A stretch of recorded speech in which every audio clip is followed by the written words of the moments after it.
அபார கருணா சிந்தும் ஞானதம் சாந்தரூபிணம் ஸ்ரீ சந்திரசேகரகுரும் பிரணமாமி முதான்வகம். காஞ்சி மகாபிரிவாளோட மகிமை. இந்த மகிமையில சமுத்திரமா விரிஞ்சு கிடக்கு. அந்த சமுத்திரத்துல சும்மா நம்ம ஒரு ஸ்பூனால அள்ளி அள்ளி எடுக்கிறாப்புல தான் இருக்கு. எந்த ஒரு விஷயத்தை எடுத்தினாலும், எந்த ஒரு ஆங்கிள் எடுத்தினாலும் நூற்றுக்கணக்கான விஷயங்கள், ஆயிரக்கணக்கான விஷயங்கள். அதுல எதை சொல்றது எதை விடுறது அப்படின்னே ஒரு பிரமிப்பா இருக்கு. இருந்தாலும் முடிஞ்ச மட்டும் நம்மளால பார்க்க முடிஞ்சது பார்க்கிறோம். அதுவே பெரிய அனுகிரகம் தான். எதெல்லாம் நமக்கு காதுல வேணும் அப்படின்னு இருக்கோ அதெல்லாம் பெரிய அனுகிரகம் என்றா அது தானே வாக்குல வருது. அதை நாம கேட்டு ஆனந்தப்படுறோம். அப்படி பெரியவா இந்த சென்னப்பட்டினத்துல இருக்கிறதே பல நிகழ்ச்சிகள், பல இடங்கள்ல இருக்கிறதே பல நிகழ்ச்சிகள்லாம் நடந்திருக்கு. அப்படி வானகரத்துல இருக்கிறதே தான் வீணை நீலாவை வீணை வாசிக்க சொல்லி தான் தான் சாட்சாத் திரிபுர சுந்தரி சந்திரமௌலீஸ்வரர் அப்படிங்கிறதையும் காமிச்சு சொல்லி அனுகிரகம் பண்ணினா அப்படின்லாம் பார்த்தோம். அப்படி இருக்கிற பெரியவா இந்த யாத்திரையில ஒரே இடத்துல சன்னியாசிகள் இருக்க மாட்டா, அப்படி சுத்திண்டே இருப்பா அப்படின்னு சொல்றோம். அதுபடி என்ன பண்ணா, இந்த சென்னையிலேருந்து கிளம்பி பாண்டிச்சேரிக்கு போனா, பாண்டிச்சேரியில அங்க ரொம்ப அமோகமான வரவேற்பு இருந்து அங்க பல அரிய நிகழ்ச்சிகள்லாம் நடக்க அங்கேருந்து கடலூருக்கு வந்தா. கடலூர் பெரிய க்ஷேத்திரம், திருப்பாதிரி புலியூர் அப்படின்னு பாடலிபுத்திரம் அப்படிங்கிறோம், பாட்னா அப்படின்னு பீகார்ல பாக்குறோம். அதே மாதிரி இங்க தெற்க இருக்கிற பாட்னா தான், பாடலிபுத்திரம் தான் இந்த திருப்பாதிரி புலியூர் அப்படிங்கிற கடலூர். அந்த கடலூர்ல பெரியவா இருந்தா. அந்த கடலூர் கேம்பை முடிச்சுட்டு விழுப்புரத்துக்கு வரா. விழுப்புரம் பெரியவா அவதார ஸ்தலம். பெரியவா பிறந்தது அந்த விழுப்புரத்துல, கீழானுமார் கோவில் தெருல அப்படிங்கிறது முன்னாலேயே நாம பார்த்தோம். அந்த விழுப்புரத்துல பெரியவா அவதாரம் பண்ண அந்த வீட்டை பக்தர்கள்லாம் சேர்ந்து பெரியவாளோட பிரதம சிஷ்யரான ஸ்ரீ ஜெயேந்திர சரஸ்வதி சுவாமிகளோட விருப்பப்படி, அவரோட அட்வைஸ் படி பல பக்தர்கள்லாம் சேர்ந்து அந்த வீட்டை வாங்கி அந்த இடத்த ஒரு பாடசாலையா நிர்மாணம் பண்ணி அதை திறந்து வைக்கிறதுக்காக பெரியவா 2 பேருமா வரா. ரொம்ப பொருத்தம். எந்த வேதத்தை காப்பாத்துறதுக்காக, வேதத்துக்கு மறுவாழ்வு கொடுக்கறதுக்காக, அந்த வேத நெறி நிலைச்சு இருக்கிறதுக்காக அவதாரம் பண்ணினாரோ, அப்பேற்பட்ட அந்த அவதாரம் பண்ணின குழந்தை, அந்த அவதாரம் பண்ணின ஸ்தலத்தை, அந்த வீட்டை வேத பாடசாலையா ஆக்குறது எவ்வளவு பொருத்தமா இருக்கு. அப்படிதான் இந்த 1966ஆம் வருஷம் இந்த விழுப்புரத்துல பெரியவா அவதார ஸ்தலத்தை வேத பாடசாலையா நிர்மாணம் பண்ணிதான். அப்போ பல சுவையான நிகழ்ச்சிகள். அந்த விழுப்புரம் வேத பாடசாலை அப்படின்னு ஞாபகம் வருது.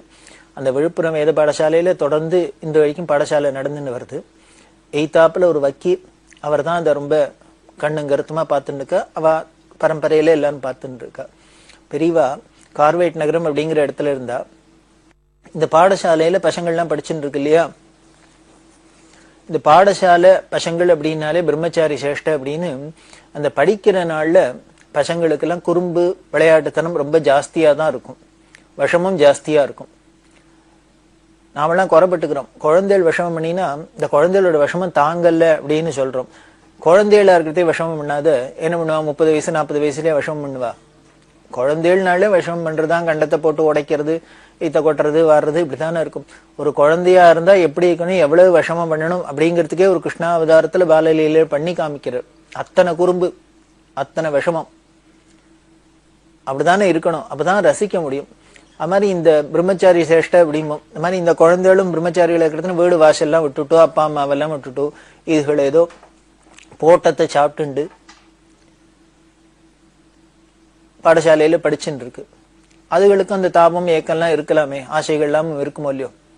அப்படி இருக்கிறதே என்ன ஆயிடுத்து, அதுல சித்த வளர்ந்த பசங்க பக்கத்துல இந்த பாடசாலைக்கு பின்னால ஒரு சினிமா தியேட்டர். இந்த பாடசாலை காம்பவுண்ட் அப்படி தாண்டினா அந்த தியேட்டருக்குள்ள போயிடலாம் போல இருக்கு. அப்படி ஒரு இருந்தது, விஷயம் இருந்தது. இந்த குழந்தைகள் தானே, அரியாபருவம், சின்ன வயசு. அதுல இருந்த சில பசங்களுக்கு ஏதோ சினிமா பார்க்கணும் ஆசை இருந்திருக்கு போல இருக்கு. ஆனா பாடசாலையே விடமாட்டா. என்ன பண்றது? அதனால அதுல சித்த வளர்ந்த பசங்க சில பேர் என்ன பண்ணிட்டான், கொஞ்சம் துடுக்கா இருக்கிற பசங்க ஒரு நாளைக்கு ராத்திரி ஏறி குதிச்சு சத்தம் போடாது எல்லாரும் படுத்துட்டு தூங்குற அப்புறம் இது ஏந்துன்னு செகண்ட் ஷோக்கு சினிமாக்கு போயிடுது. இது இந்த மடத்தை பாத்துக்கிற மேனேஜருக்கு விஷயம் தெரிஞ்சுடுத்து. இந்த வாத்தியாருக்கு, பாடசாலை வாத்தியாருக்கு தெரிஞ்சு அவர் மேனேஜர்கிட்ட சொல்லி இது பெரிய விஷயமா போச்சு. அவர் கம்ப்ளைண்ட் பண்ணார், பெரியவாள்கிட்ட கம்ப்ளைண்ட் பண்றார். மாதிரி இந்த பசங்கள்லாம் இது மாதிரி நமக்கு தெரியாத திட்டத்தனம் எல்லாம் பண்றது, இந்த குழந்தைகள் நன்னா இருக்கணுங்கிறதுக்காக தான் நம்ம கண்ட்ரோல் பண்றோம், நல்லதை சொல்லித்தரோம். ஆனாலும் இந்த குழந்தைகள் இது மாதிரி பண்றா, என்ன பண்ணுன்னு தெரியல, கவலையா இருக்கு அப்படின்ட்டு பெரியவாள்கிட்ட இந்த விஷயத்தை சொன்னா. பெரியவா ஒன்னும் சொல்லல, காதுல வாங்கினுட்டா. சரி அப்படின்னா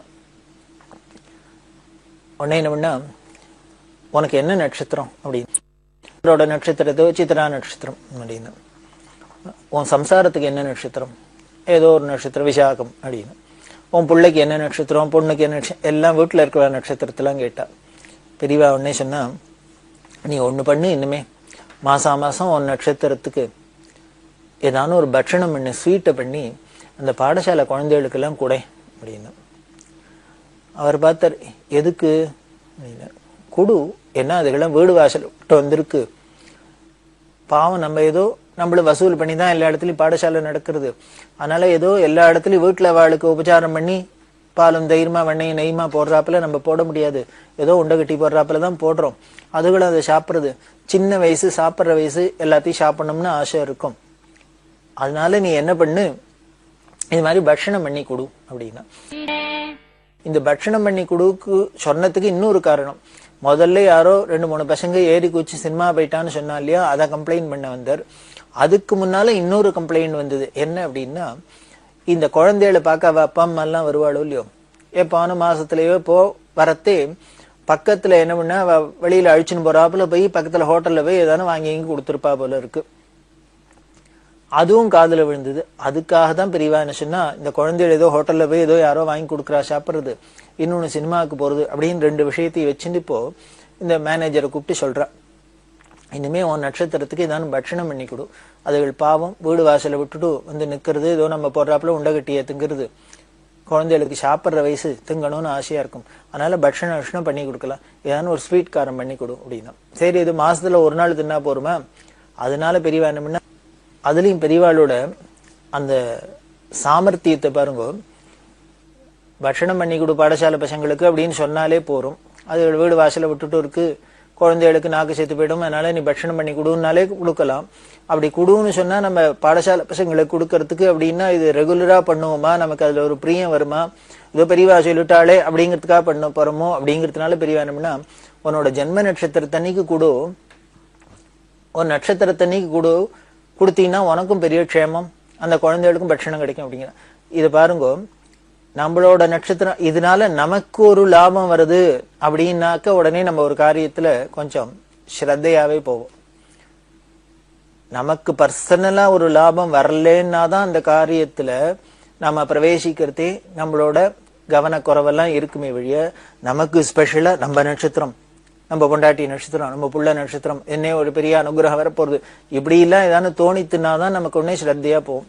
இப்போ எந்த ஒரு ஜோசியரா இருந்தாலும் இந்த கோயில்ல போய் அபிஷேகம் பண்ணுங்க, அங்க போய் அர்ச்சனை பண்ணுங்க அப்படின்னா நம்ம யாரானு பண்ணிடுவோமோ, அதெல்லாம் ஒழிஞ்ச போது பண்ணலாம் அப்படிமோ. இதே உங்களுக்கு ராகு சரியில்லை, கேது சரியில்லை, சனி சரியில்லை, உங்க பொண்டாட்டிக்கு அது சரியில்லை, உன் பிள்ளைக்கு எதனால தான் உடம்பு வருது, இது பொண்ணுக்கு கல்யாணம், இது மாதிரி ஏதான ஒரு விஷயத்தை லிங்க் பண்ணி இதுக்கு அங்க போங்கோ, அத்தை பண்ணுங்கோ, இத்த பண்ணுங்க அப்படின்னா உடனே விழுந்தடிச்சுன்னு போய் பண்றோம். காரணம், நமக்கு பர்சனலா ஏதோ கெயின் வருது.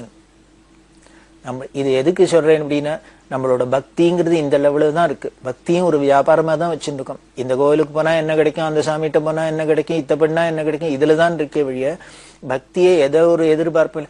ஈஸ்வரன் நம்மள்ட்ட இப்படி எல்லாம் எதிர்பார்த்து நான் அனுகிரகம் பண்றாரு. நாம பக்தி பண்றவனுக்கும் அவர் சாப்பாடு கொடுக்குறாரு, துணி கொடுக்குறாரு, வீடை கொடுக்குறாரு, வாசலை கொடுக்குறாரு, ஆரோக்கியத்தை கொடுக்குறாரு. அவரை வையனவனுக்கும் வீட்டை கொடுக்குறாரு, வாசலை கொடுக்குறாரு, துணியை கொடுக்குறாரு, சாப்பாட்டை கொடுக்குறாரு, ஆரோக்கியத்தை கொடுக்குறாரு, எல்லாத்தையும் தான் கொடுக்குறாரு. அவர் எல்லாருக்கும் எல்லாத்தையும் ஒன்னாதான் கொடுக்குறாரு. இதுலேருந்தே தெரியறது அவர் ஒன்னும் எதிர்பார்த்து நமக்கு கொடுக்கறது இல்லை. ஆனா நாம தான் எதிர்பார்த்து பக்தி பண்றோம். இது விஷயத்தெல்லாம் தெரிஞ்சின்றதுனாலதான் பெரியவா என்ன பண்றா, அது குருவா இருக்கிறதுனால, ஞானியா இருக்கிறதுனால எந்த ஒரு நல்ல காரியம் நடக்கணும்னாலும் போனா பிறகு இது ஜனங்கள் இதை ஒரு தோஷமா நினைக்கிறதே கிடையாது. நான் ஏதோ இப்ப சொல்றேனே வழிய இதை ஈஸ்வரனும் தோஷமா நினைக்கல, ஞானிகளான மகான்களும் இதை தோஷமா நினைக்கல. சரி இருக்கட்டும், இப்படி ஏதோ ஒரு பலனை எதிர்பார்த்தானும் ஒரு நல்ல காரியம் பண்றானோ இல்லையோ, ஒரு பலனை எதிர்பார்த்தானும் பக்தி பண்றானோ இல்லையோ, அதுவே நல்லதுதான் அப்படிங்கிற ஒரு பெருந்தன்மையோட தான் அவள்லாம் அதை என்கரேஜ் பண்றா, அனுகிரகம் பண்றா. அது மாதிரிதான் இங்கேயும் பெரியவா என்ன பண்ணா, இந்த குழந்தைகளுக்கு பட்சணம் வேணும் அப்படின்னாக்க நீ பண்ணி கொடு அப்படின்னு சொல்றத விட உன்னோட நட்சத்திரத்துக்கு உன் சம்சார நட்சத்திரம், புள்ள நட்சத்திரம் அப்படின்னு ஏதோ 2-3 நாளை சொல்லிட்டா ரொம்ப கர்மஸ்ரத்தையா பண்ணுவா. அதனாலதான் இப்படி சொன்னா, இப்படி பண்ணி கொடுனா இது ஒருத்தர் பண்ணி கொடுத்தாக்க இதை தெரிஞ்சுட்டு இதனால பலன் கிடைக்கிறது, பெரியவா அனுகிரகம் கிடைக்கிறது, பெரியவா பிரியமா அடையறா அப்படின்னா உடனே அவாவா பண்ண ஆரம்பிச்சு. இன்னைக்கு பார்த்தீங்கன்னா ஒவ்வொரு பாடசாலையிலையும் இப்படி டன் கணக்குல பட்சணம் வந்து குமியிருது. அவா எல்லா நாளைக்கும் கொண்டு வர ஆரம்பிச்சுட்டா, எல்லா நாளைக்கும் சாப்பாடு போட ஆரம்பிச்சுட்டா. அவா பிறந்த நாளைக்கு வந்து போடுறா, வெட்டிங் டேக்கு போடுறா, இனிமே அதுக்கு போடுறா, இதுக்கு போடுறா, எல்லா நாளைக்கும் அவா ஏதான ஒரு ஃபங்க்ஷன்னா சுபகாரியம் அப்படின்னா ஏதான ஒரு பாடசாலைக்கு போய் பணத்தை கட்டுறது, உடனே அந்த குழந்தைகளுக்கு தியானம் கொடுக்கறது, வஸ்திரத்தை கொடுக்கறது அப்படின்லாம் இது ரொம்ப பிரபலமா ஆயிடுது. அதெல்லாம் ஆனது காரணம் அன்னைக்கு பெரியவா இப்படி ஒரு விஷயத்த, ஒரு டெக்னிக்க சொல்லி கொடுத்ததுதான். யாரோ விழுப்புரம் வக்கீலுக்கு உன்னோட ஜென்ம நட்சத்திரத்தன்னைக்கு இந்த குழந்தைகளுக்கு ஒரு பட்சணம் பண்ணி கொடுன்னு சொன்னது இன்னைக்கு என்ன ஆயிடுத்துனர், போரும் போரும் போரும்னு அந்த குழந்தை எல்லாம் சொல்ற அளவுக்கு பட்சணமா வந்து குமியிருது, வேஷ்டியா வந்து குமியிருது. பெரியவாளோட வாக்கு எப்படி பிரவாகமா அனுகிரகம் கிடைக்கிறதுன்னு இதுல இருந்து நமக்கு தெரியுது. அப்படி சொன்னா சொல்லிட்டு இது மாதிரி பண்ணி கொடு, அப்படி நீ பண்ணி கொடுத்தோன்னு வச்சுக்கோ, அப்பப்போ பட்சண விஷயம்லாம் வந்துருச்சுன்னா அந்த குழந்தைகளுக்கு வெளியில போய் இதை சாப்பிடணும் அதை சாப்பிடணும்னு ஒரு சபலம் போயிடும், ஆசை போயிடும். எந்த ஒரு விஷயமும் நமக்கு உடனே கிடைக்கலன்னா தான் அது மேல நம்மளோட ஆசை இன்னும் ஒரு தீவிரமாகும். நமக்கு அது ஒரு பெரிய வெறியா இருக்குமே வழிய நம்ம நினைச்சோன்னு கிடைச்சு கொடுத்தோம்னாக்க அது சப்புன்னு ஆயிடும். ஒரு தரம் 2 தரம் அனுபவிக்கிறதே வேணா அதுல ஒரு த்ரில் இருக்கும், சந்தோஷம் இருக்கும்.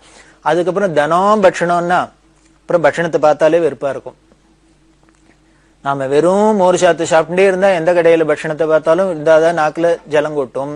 நித்தியம் பார்க்கிற இடத்துல பட்சணமா இருந்துருச்சுன்னா அதுக்கப்புறம் அதை பார்த்தாலும் ஒரு ரியாக்ஷனும் இருக்காது, அந்த ஆசை போயிடும். அத போலதான் நீங்க என்ன பண்ணிட்டா, பெரியவா பட்சணம் பண்ண சொல்ல ஆரம்பிச்சுட்டா, பண்ணினா பட்சணமா குமிய ஆரம்பிச்சுட்டு. அப்ப சொல்றா பெரியவா, இப்படி அடிக்கடி இந்த குழந்தைகளுக்கு ஏதாவது திங்கிறது கொடுத்துருந்தாக்க இது வெளியில போய் சாப்பிடாது, வெளியில போய் சாப்பிடணும்னு தோணாது, பிரமேயம் வராது, சாப்பிடாது.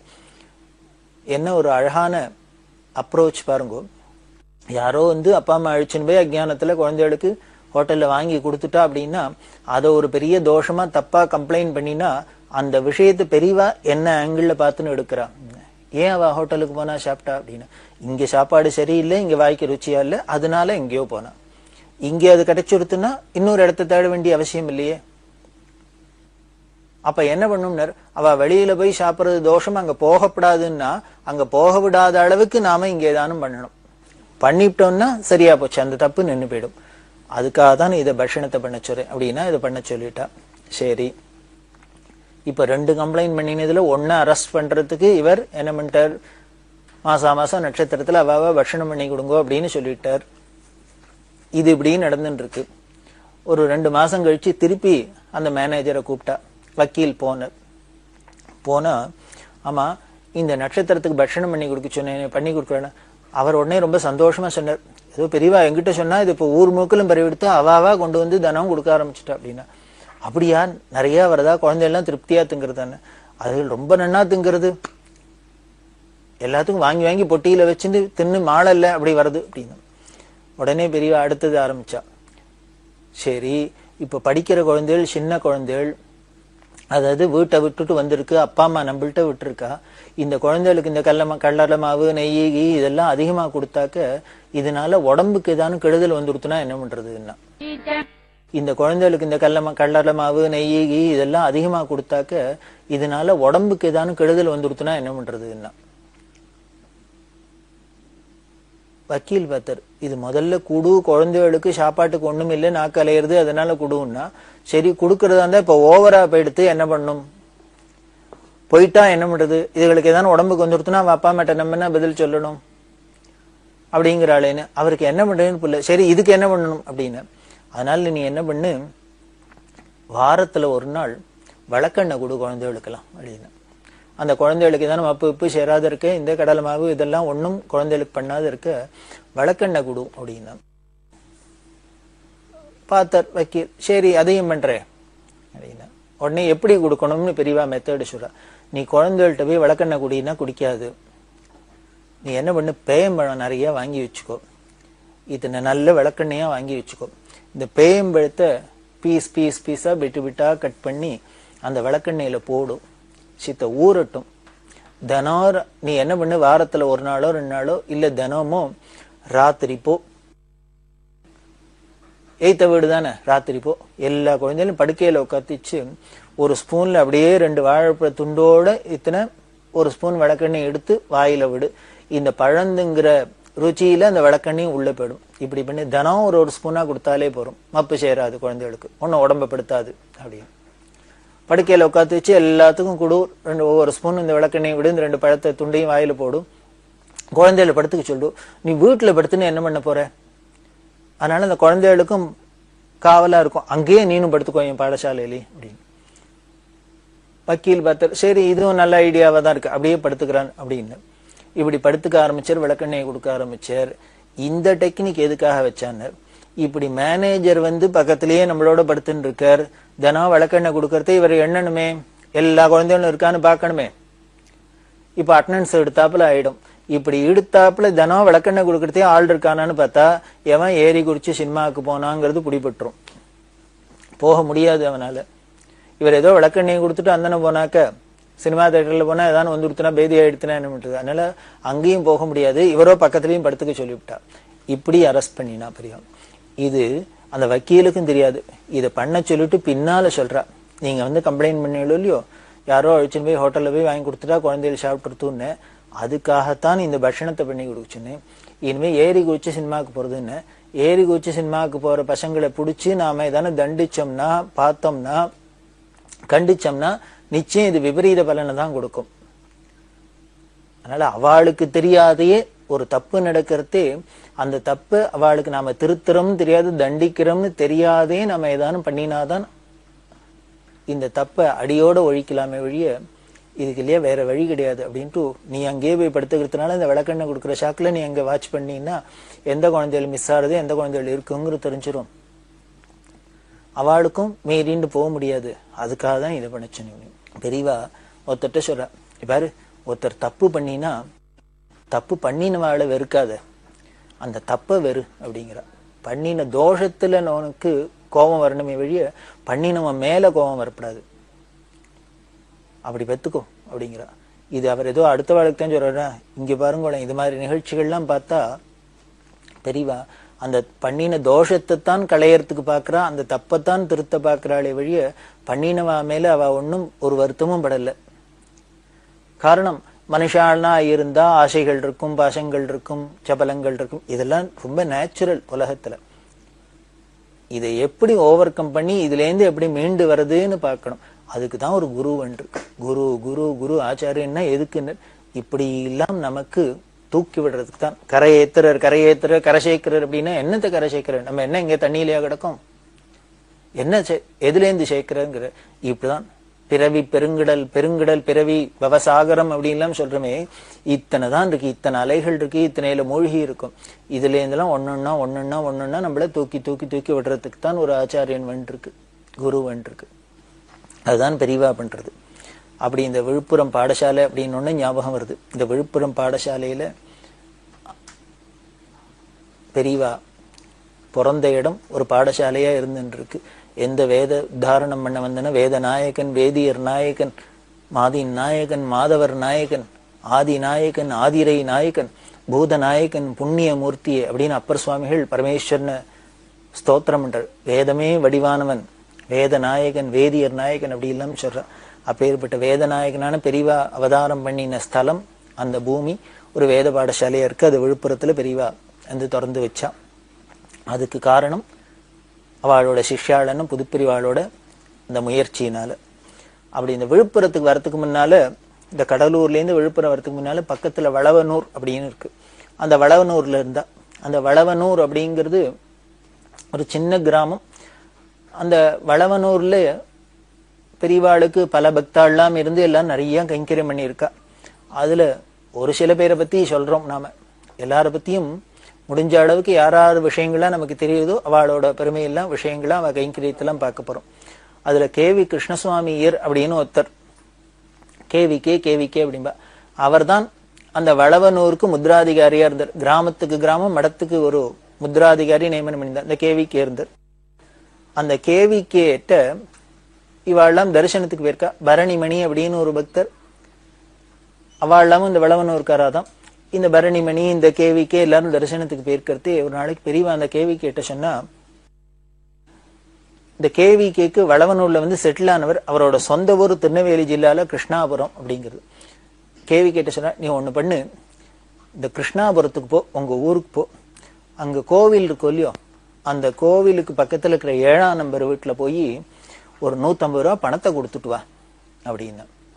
கேவிகேக்கு ஒண்ணும் புரியல. என்ன திடீர்னு பெரியவா நம்மள பார்த்தோன்னு திருநெல்வேலி கிருஷ்ணாபுரத்துக்கு போய் கோவிலுக்கு பக்கத்துல இருக்கிற 7ஆம் நம்பர் வீட்டுல 150 ரூபா பணத்தை கொடுன்னு சொல்றாளே. அவருக்கு ஒன்னும் புரியல. எதுக்கு அப்படின்னு உடனே பெரியவா சொல்ற, நீ அங்க கொண்டு கொடு, அவ வாங்கிக்க மாட்டேன்பா, ஆனா வாங்கிக்கணும்னு சொல்லி கொடு. அங்க அவ வீட்டுல உங்க அப்பா கடன் வாங்கிட்டார், அந்த கடனை திருப்பி கொடுக்கல, அதனாலதான் உனக்கு தூக்கம் வரல. அப்பா கடன் அடைச்சா உனக்கு தூக்கம் வரணும். இது சொன்னோன்னு கேவிகேக்கு தூக்கி வாரிப்பட்டது. காரணம் என்னன்னா, கேவிகேக்கு ஒரு வியாதி. ராத்திரி படுத்துட்டாருன்னா தூக்கமே வராது. பரண்டு போயிருப்பார், உட்கார்ந்துட்டு இருப்பார். இப்படி உட்காந்து என்ன காரணம்னே தெரியாது. அவளும் என்னெல்லாமோ பண்ணி பார்த்தா வைத்தியத்துல கண்டுபிடிக்க முடியல. படுத்தா தூக்கம் வராத ராமுழுக்களும் பரண்டு இருந்தார். இது பெரியவாழ்ட்டையும் இந்த அவர் சொல்லல. ஆனா பெரியவா இப்ப என்ன சொல்றா, உனக்கு ராத்திரி அப்பதான் தூக்கம் வரும் அப்படிங்கிறா. இதுல எந்தே புரியலையா, அவ எல்லா இடத்துலயும் வியாபிச்சு திருக்கால ஞானியா இருக்கா அப்படிங்கிறது நமக்கு தெரியறது. அப்பதான் உனக்கு தூக்கம் வரும். அப்பா பட்ட கடனை அடைச்சினாதான் தூக்கம் வரும். அதை கொண்டு போய் கொடுத்துட்டு வா. வாங்கிக்க மாட்டேன்பா, நான் சொன்னேன்னு சொல்லி கொடு, என்னமோ எனக்கு இது தோன்றது அப்படிங்க. சென்னு உடனே இந்த கேவிக்கே போனார். அங்க போனா அந்த 7ஆம் நம்பர் வீட்டுல அவ வாங்கிக்க மாட்டேன் அப்படின்ட்டு. அவ சொன்னா, எங்க அப்பா யாருக்கான்னு கடன் கொடுத்திருந்தா டைரி எழுதியிருப்பாரு, அந்த டைரியை பாக்குறோம், அதுல இருந்தா வாங்கிப்போம், இல்லைன்னா வாங்கிக்க மாட்டோம் அப்படின்னா. அவ டைரியை பார்த்தா இல்ல, அதனால வாங்கிக்க மாட்டேன்னா. உடனே இவர் சொன்னார், பெரியவா சொல்லியிருக்க உத்தரவு, அதனால கொடுக்கணும். பெரியவான்னு உடனே கொடுத்துட்டார். அவளும் வாங்கின்னு விட்டா. வாங்கிட்டு வந்தார். இவருக்கு இந்த மறுநாள்ல இருந்து தூக்கம் வர ஆரம்பிச்சுடுத்து. அப்பா பட்ட கடன் அடைஞ்சது, இவருக்கு தூக்கமும் வர ஆரம்பிச்சுட்டு. அப்படின்னா பெரியவாளோட கிருபையை என்ன சொல்றது, நமக்கு என்னென்ன தோஷங்கள் இருக்கு, என்னென்ன பாப்பங்கள் இருக்கு, என்னென்ன நமக்கு சௌரிய குறைவு இருக்கு, இதுக்கு என்ன காரணம் அப்படின்லாம் பார்த்து அதுக்கு ஒரு விதாயம் சொல்லி அனுகிரகம் பண்ணி நமக்கு நல்லது பண்றதுக்கு அப்படிங்கிறதே பெரியவாளோட குறிக்கோளா இருந்திருக்கு. அவளோட அவதார காரியம் முழுக்களும் இப்படியே இருந்திருக்குன்னு தெரியுது. அப்படி இருக்கிற அந்த பெரியவாளோட கருணையை தொடர்ந்து நாம பார்க்கிறோம்.